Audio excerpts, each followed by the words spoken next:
குரு பெயர்ச்சி பலன்கள் அக்டோபர் 18 மிதுனம் முதல் கடகம் வரை.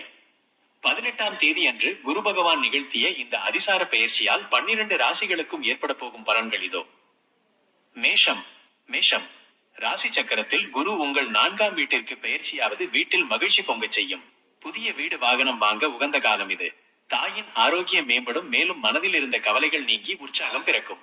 ரிஷபம். ரிஷபம் உங்களுக்கு 3ஆம் இடத்தில் சஞ்சரிக்கும் குரு பகவான் தைரியத்தை அள்ளி கொடுப்பார். உங்கள் பேச்சில் ஒரு அனல் பறக்கும், அதனால் சண்டைகள் நீங்கி சகோதரர்களுடன் இருந்த உறவு பலப்படும். பயணங்கள் மூலம் ஆதாயம் வந்து சேரும், மேலும் உங்கள் முயற்சிகள் அனைத்தும் லாபத்தை கொடுக்கும்.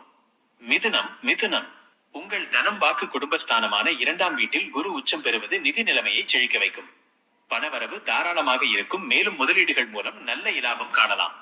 குடும்பத்தில் சுப நிகழ்ச்சிகள் பற்றிய பேச்சுக்கள் உறுதியாகும், அத்துடன் உங்கள் பேச்சுக்கு மரியாதை கூடும். கடகம். கடகம் ராசி சக்கரத்தில் குரு உங்கள் ஜென்ம ராசியான முதல் வீட்டிலேயே உச்சம் பெற்று அமர்வதால் இது உங்களுக்கு கோடி நன்மைகளை அள்ளித்தரும் பொன்னான நேரமாகும். உடல் ஆரோக்கியம் மேம்படும். தன்னம்பிக்கையுடன் புதிய முயற்சிகளை தொடங்குவீர்கள், மேலும் சமூகத்தில் மதிப்பும் மரியாதையும் உயரும். சிம்மம். சிம்மம் உங்கள் விரயஸ்தானமான 12ஆம் வீட்டிற்கு குருவின் சஞ்சாரம் இருப்பதால் ஆன்மீக செலவுகள் அதிகரிக்கும். ஆலய தரிசனங்கள் புண்ணியத்தை தேடித்தரும். வெளிநாட்டு பயணங்கள் அல்லது நீண்ட தூர பயணங்களால் அனுகூலம் உண்டாகும், மேலும் தேவையற்ற செலவுகளை கட்டுப்படுத்துதல் அவசியம். கன்னி. கன்னி லாபஸ்தானமான 11ஆம் வீட்டிற்கு குருவின் பார்வை கிடைப்பதால் நிதி சிக்கல்கள் தீரும். எதிர்பாராத தனவரவுக்கு வாய்ப்புள்ளது. மூத்தவர்கள் மற்றும் நண்பர்கள் மூலம் பெரிய உதவிகள் கிடைக்கும். நீங்கள் எடுக்கும் முயற்சிகள் அனைத்தும் லாபத்தை மட்டுமே கொடுக்கும். துலாம். துலாம் ராசி சக்கரத்தில் குரு உங்கள் கர்மஸ்தானமான 10ஆம் வீட்டிற்கு வருவதால் தொழில் ரீதியான பெரிய முன்னேற்றங்களை காண்பீர்கள். உத்தியோகத்தில் பதவி உயர்வு உங்களை தேடி வரும். தந்தை மற்றும் அதிகாரிகள் மூலம் இருந்த பிரச்சனைகள் நீங்கி அனுகூலம் உண்டாகும், மேலும் உங்கள் உழைப்பிற்கு ஏற்ற அங்கீகாரம் கிடைக்கும்.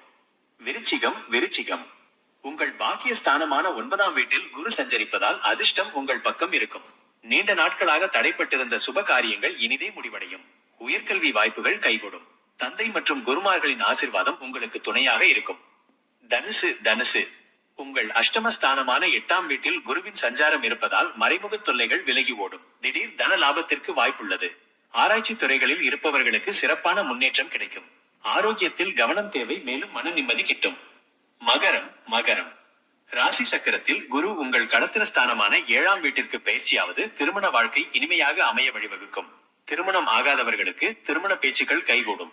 தொழில் கூட்டாளிகளுடன் நல்லிணக்கம் உண்டாகும், மேலும் வியாபாரம் விருத்தியடையும். கும்பம். கும்பம் உங்கள் 6ஆம் வீட்டிற்கு குரு வருவதால் இது உங்களுக்கு வெற்றிக்கான காலமாகும். கடன் தொல்லைகள் கட்டுக்குள் வரும். எதிரிகள் இருந்த இடம் தெரியாமல் ஓடி மறைவார்கள். ஆரோக்கியம் மேம்படும், மேலும் வேலை செய்யும் இடத்தில் உங்களின் திறமை வெளிப்பட்டு பாராட்டுகளை குவிக்கும். மீனம். மீனம் ராசி சக்கரத்தில் குரு உங்கள் பூர்வ புண்ணிய ஸ்தானமான 5ஆம் வீட்டிற்கு பெயர்ச்சி அடைவதால் நீங்கள் கேட்ட வரங்களை அள்ளித்தரும் காலமாகும். குழந்தை பாக்கியம் உண்டாகும். பிள்ளைகள் வாழ்வில் நல்ல முன்னேற்றம் காண்பார்கள். மனதில் இருந்த ஆசைகள் நிறைவேறுவதோடு உங்களின் கலைத்திறன் வெளிப்படும்.